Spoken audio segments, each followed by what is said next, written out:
Sicut Angeli Dei.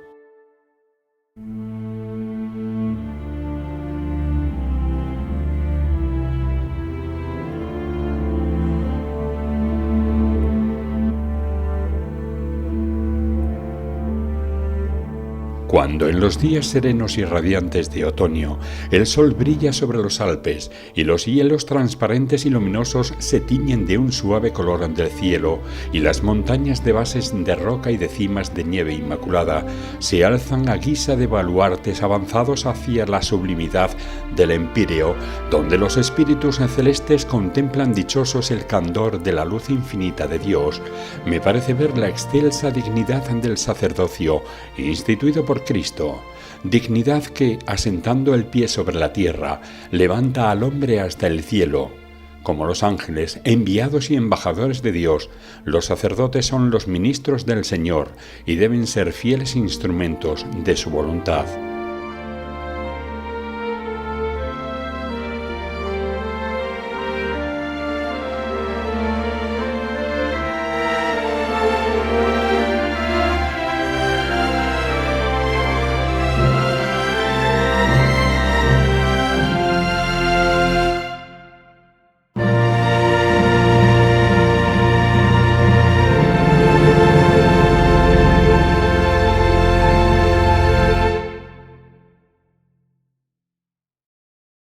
Queridos hermanos, Laudetur Jesus Christus. Han escuchado el párrafo con que empieza la carta titulada Sicut Angeli, como los ángeles. Carta escrita por su santidad Pío XII al inicio de su pontificado a los sacerdotes. La carta trata de la pureza de los ángeles en su relación con Dios y con los hombres, y de forma análoga de la pureza de la que han de estar revestidos los sacerdotes en su relación también con Dios y con las almas.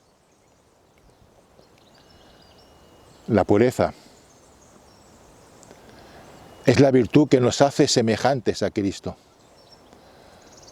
Imposible seguir a Cristo sin estar revestidos de esta hermosísima virtud. La pureza envuelve al sacerdote, lo eleva del suelo y lo hace desplazar de un lado para otro de forma tal que, vaya donde vaya, no será tocado por la suciedad, por la inmundicia. Al igual que nuestro Señor, que pasó haciendo el bien sin que su santidad y pureza quedaran manchadas lo más mínimo. No somos ángeles, se nos dice. No somos ángeles, claro. Claro que sí, no somos ángeles. Pero, a diferencia de los ángeles, podemos hacer algo que ellos no pueden hacer, y es, podemos merecer, podemos hacer méritos, podemos a través de la oración, el sacrificio y la penitencia, ofrecer cada día en el altar de sacrificio los méritos de nuestros sacrificios por vivir castamente, puramente y santamente. Nos dice la enseñanza constante de la Iglesia, la enseñanza nunca alterada, que los enemigos de nuestra alma, de nuestra santidad y de nuestra pureza, son el mundo, demonio y carne, y en particular el mundo, el reino de Satanás. Porque en el mundo vive como en su casa el demonio, porque en el mundo la carne está perdida ante la tentación. El mundo es el enemigo mortal de la pureza, de la santidad y castidad del sacerdote.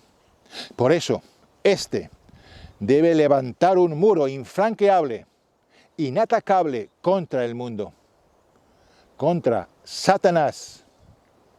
Debe luchar contra los gustos del mundo, contra las modas del mundo, contra las opiniones del mundo, contra las leyes impías del mundo, contra los gobiernos anticristianos del mundo, contra las instituciones internacionales, contra los poderosos del mundo, guiados por el mismo Satanás. Pobre del sacerdote, que se congracia con el mundo, que se abraza con el mundo, que pasa por el mundo sin significarse en él, oculto como uno más, sin ser reconocido quién es. Pobre de él, porque imposible será que viva la pureza en plenitud. Hay una relación muy directa entre la pureza y los gustos y apegos mundanos del sacerdote. ¿Cuántos apegos, cuántos afectos tiene el sacerdote a ser querido, a ser consultado, a ser tenido en cuenta, a ser reconocido y saludado? ¿Cuántos apegos a esas comidas y cenas periódicas? ¿Cuántos apegos a esa seguridad de vida y al dinero? Pues bien, si no somos queridos, si somos despreciados, si no se nos saluda, si no se nos consulta, si se nos arrincona, si se nos insulta, si no tenemos esas cenas y comidas periódicas, bendito sea Dios, tenemos la luz de la fe, tenemos esa posibilidad de merecer cada día con nuestra oración, sacrificio y penitencia, ofrecer esos méritos a nuestro Señor Jesucristo. Si hay un apego, si hay un afecto al cual debe estar unido el sacerdote, ese afecto es el deseo de morir santamente. Es el deseo de poder decir en los últimos instantes de su vida aquellas palabras de San Pablo: Señor, he corrido mi carrera, he combatido mi combate, y después poder seguir diciendo: Señor, completa la obra que iniciaste en mí cuando me llamaste al sacerdocio y úneme a tu sacerdocio eterno por los siglos de los siglos. Así muere un sacerdote santo. Y el sacerdote que así quiere morir, vivirá santamente y puramente. Y la pureza no será algo de los ángeles, sino algo del sacerdote aquí y ahora en la tierra. Sicut Angeli, como los ángeles.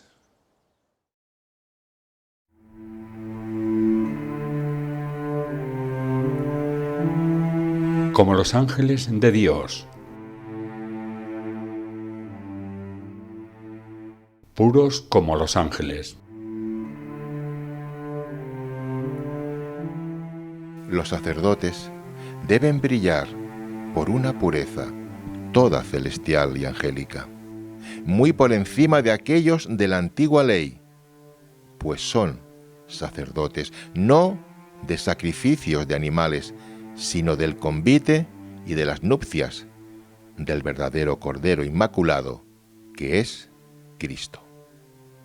La inocencia, hija del cielo, decoro del sacerdocio católico, lirio oloroso de los jardines del esposo divino, destinado para ornamento de sus altares, brota perenne en los vergeles floridos de la Iglesia, en donde almas escogidas, émulas de los espíritus celestiales por candor y pureza y de costumbres, difunden en torno a sí el perfume de la virtud y, venciendo las corrompidas raíces del género humano, alegran la mirada de Dios.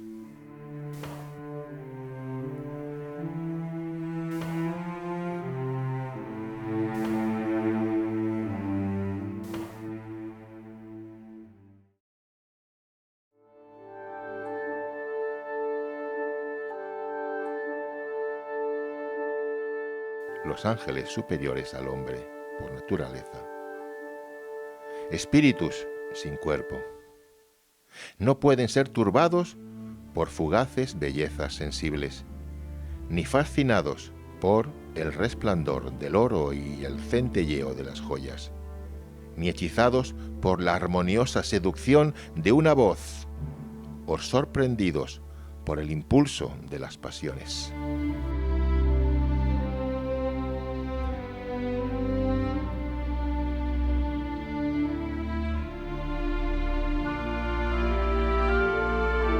En los ángeles, el odio de la culpa y el amor de la virtud es un acto espiritual siempre ordenado, siempre tranquilo, imperturbable y libre de contrastes.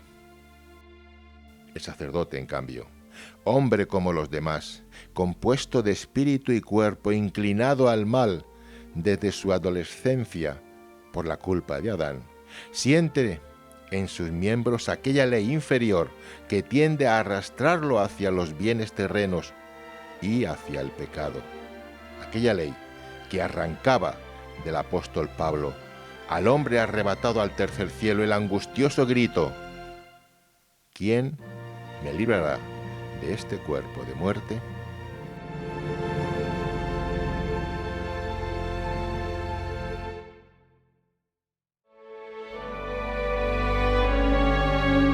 Para el hombre, aquí está el campo íntimo de la lucha entre el espíritu y la carne, entre la gracia y la naturaleza corrompida, donde los santos, con el ímpetu que los mueve hacia Dios, combaten contra la continua resistencia que los retiene, porque la virtud se perfecciona en la debilidad.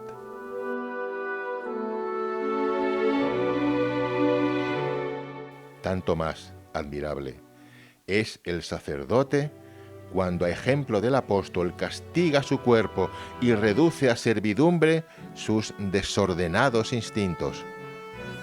Así, vencedor de toda concupiscencia humana, aprende a distinguir en sí mismo la obra y la gracia del Espíritu Santo y convierte la lucha de la debilidad humana en triunfo del amor divino, en que arde su corazón sacerdotal, y que lo transporta en alas de paloma sobre los montes santos de donde le viene el auxilio, sobre las cimas de la perfección, donde le espera la tranquilidad, el orden y la paz celestial a todo sentido.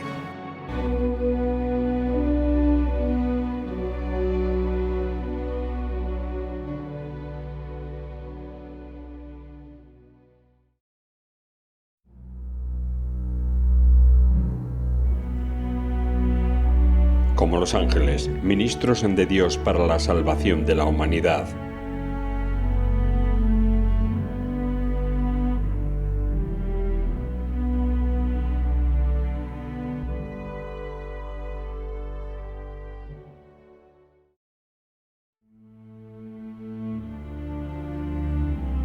Si los ángeles, en la pureza de su naturaleza y en la riqueza de la gracia y de la gloria, contemplan, adoran, aman a Dios, ellos son también ministros de su voluntad y de sus obras, ejerciendo una santa y saludable misión en el mundo en beneficio de los escogidos.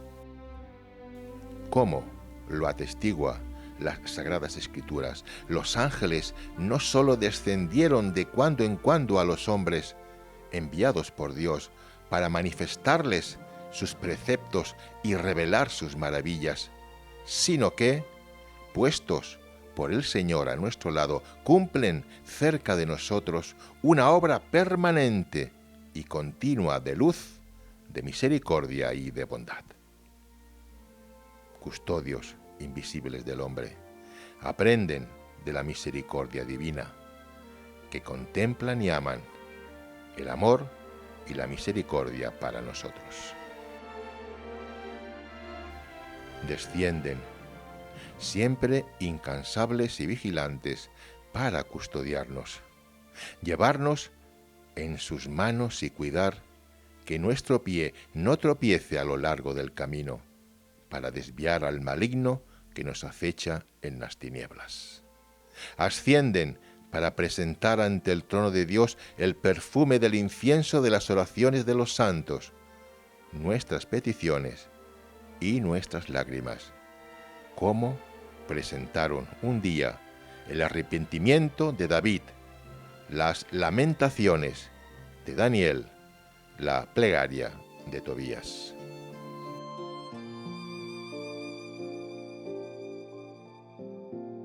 Así son los sacerdotes.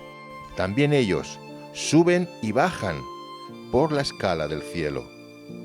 Los ángeles ven a los sacerdotes subir al tercer cielo como Pablo, de los misterios divinos y de las palabras arcanas que no es dado a labios humanos proferir, y aprender allí aquella sabiduría que es para el sacerdote y para los demás guía hacia Dios. Los sacerdotes suben en la celebración del incruento sacrificio que con el cuerpo y con la sangre de Cristo aplaca e invoca propicia a la majestad divina, ofreciendo las intenciones de los fieles. Y como Pablo, bajado del tercer cielo, se hizo todo para todos y pequeño entre los hombres, así los sacerdotes descienden del cielo de la contemplación y del altar para dar a los necesitados el alimento espiritual de la gracia y distribuirles las verdades de la fe.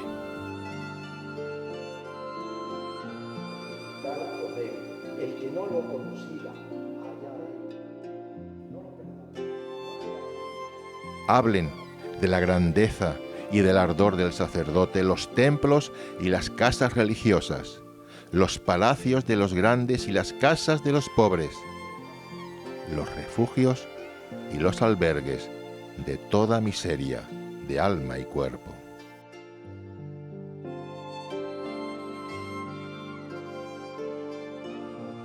Hablen y digan sí, donde quiera que hay dolor, donde quiera que hay miseria, donde quiera que un alma lucha entre el bien y el mal, entre la vida y la muerte, no llega el corazón del sacerdote, que como padre tiene compasión de las penas de los afligidos y participa de sus amarguras y sinsabores, y que como ejemplo de los ángeles consoladores, es medianero entre Dios y los hombres, ministro y sembrador de castos consejos, de magnanimidad, de perseverancia, de paciencia, de humildad y de clemencia.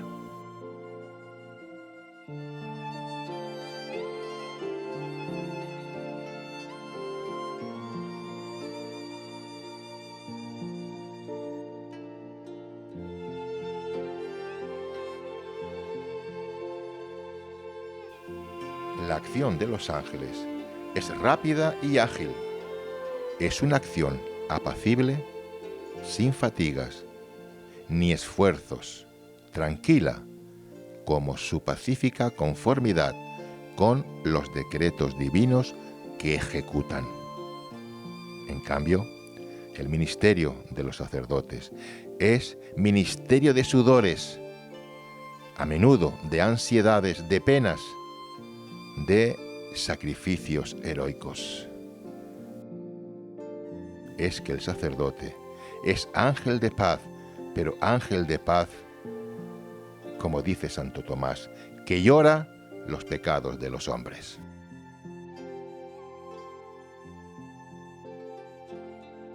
Puesto el sacerdote en medio de un mundo superficial que o ignora completamente su persona y su obra, o asume contra él una actitud hostil a la vista de tantas almas tan obcecadas con el error y el pecado, el sacerdote lleva en su corazón un gran dolor que podría asemejarse al cáliz de la amargura del huerto de los olivos, o al sentimiento de abandono de Jesús agonizante. de tal manera que Cristo lo asocia a su sacrificio, lo clava consigo en la cruz.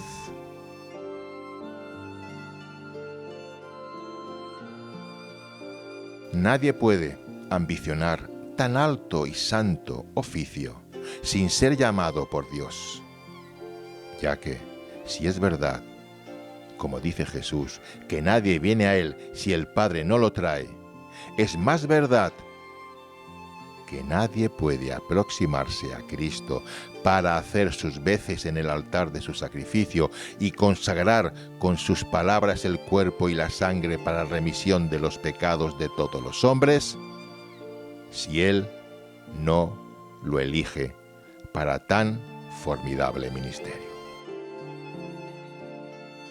La vocación sacerdotal se manifiesta de las más diversas maneras y por cualquier camino y a cualquier hora del día que el Señor mande los operarios a su viña.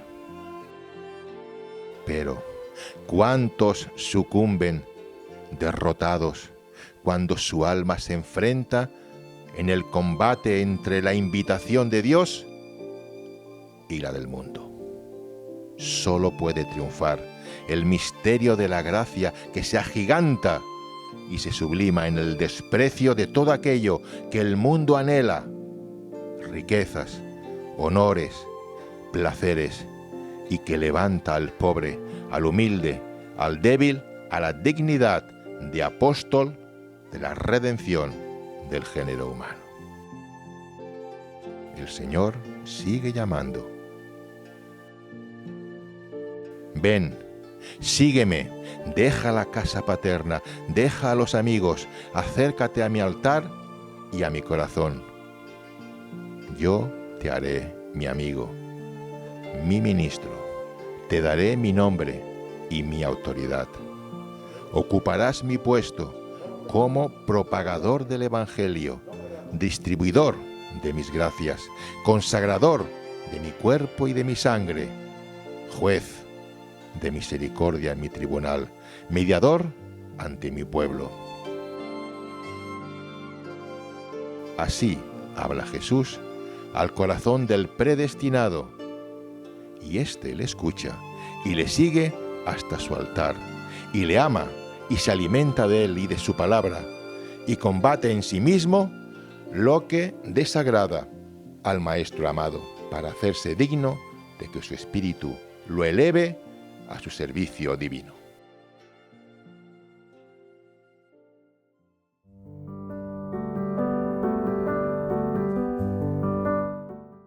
La Iglesia tiene necesidad de sacerdotes, edificada sobre la piedra angular, que es Cristo, y sobre el fundamento de los apóstoles y profetas. Toma su vida del orden y de la jerarquía sacerdotal para elevarse a ser madre de los santos, imagen de la ciudad celeste, conservadora eterna de la sangre incorruptible, templo vivo de Dios. La Iglesia, como fuente que se desborda por todos lados, formando 1000 ríos y arroyuelos, envía a los heraldos de la buena nueva a todas las regiones del mundo para continuar la obra de los apóstoles y acoger bajo un solo pastor y un solo rebaño todas las ovejas del Redentor divino. Mies copiosísima, delante de la cual, como él decía, señalando a las turbas con misericordia, son pocos los operarios. Han pasado más de 20 siglos desde que estas sentidas palabras del Señor, salidas del incendio de su amoroso corazón divino, resonaron en los campos de Palestina y han ido resonando de edad en edad, suscitando heroicos imitadores de los apóstoles en la pureza de vida, en el calor de la palabra, en el sacrificio de la sangre. Mas, al multiplicarse las generaciones y los pueblos, se han multiplicado sobre la tierra las almas sentadas en la sombra de la muerte, implorando desde el fondo de su corazón inquieto y deseosos de Dios, el sol de la verdad y de la gracia. Al desaparecer una generación, sucede otra con las mismas y aún con mayores necesidades. Si el ejemplo de fe de los antepasados no se transmite a los hijos, si la sangre que éstos reciben no es regenerada con el agua del bautismo por mano del sacerdote, si con la leche materna no va unido el alimento del alma, ¿quién dará el alimento espiritual a tantos niños que piden pan? ¿Quién sostendrá a las almas que caminan ya en el fervor del bien para que conquisten mayores alturas? ¿Y hasta cuándo tantas almas doloridas y descarriadas, alejadas de la Iglesia porque fueron seducidas por las falsas doctrinas, aguardarán la palabra del pastor que las llame nuevamente al redil, que sepa levantarlas de la miseria y curar sus llagas, que las dirija, las conduzca, las traiga a la salvación? Mucha es la juventud, muchos los espíritus que dudan, muchas las almas apenadas, muchos los corazones que anhelan mayores virtudes, muchos los infelices que luchan con la más triste miseria espiritual y material, y todos faltos de sacerdotes. La mies es mucha y pocos los operarios. Oh Señor, que haces a tus ángeles espíritus y a tus ministros fuego llameante, envía numerosos sacerdotes a este pueblo, que es tuyo y quiere ser tuyo, y revístelos de justicia, a fin de que tus santos se alegren. Tú que conoce los corazones de todos, muestra cuáles son los escogidos a quienes eliges para tu ministerio de verdad y amor. Ilumina sus mentes para que conozcan la gracia inestimable de la vocación. Fortalece su voluntad para que no se dejen vencer por la relajación y los placeres. No sean tibios, no cedan a las tentaciones de la concupiscencia humana. No tiemblen ante el sacrificio, sino que desplieguen sus alas y vuelen como águilas reales hacia las serenas y resplandecientes alturas de tu sacerdocio eterno.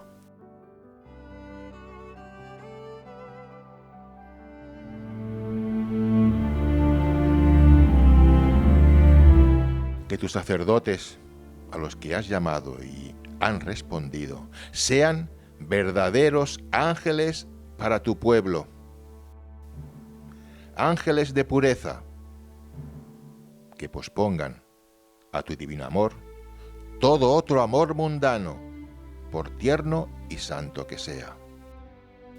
Ángeles de caridad, que renuncien a la dulzura de la familia para forjarse otra más grande, de la cual serán padres y pastores, y en la cual los pequeños, los frágiles y los abandonados serán objeto de su predilección. Ángeles de luz, que hagan resplandecer la fe en ti, como estrella matutina en las inteligencias de los hombres. Ángeles de sacrificio, que como llamas de holocausto, se consuman por el bien de sus hermanos. Ángeles de consejo y de aliento, que los consuelen en el dolor, los sostengan en las luchas y les enseñen en las horas angustiosas de la duda la senda luminosa de la virtud y el deber. Ángeles de gracia, que purifiquen y eleven las almas y las unan a ti, distribuyéndoles el pan de vida.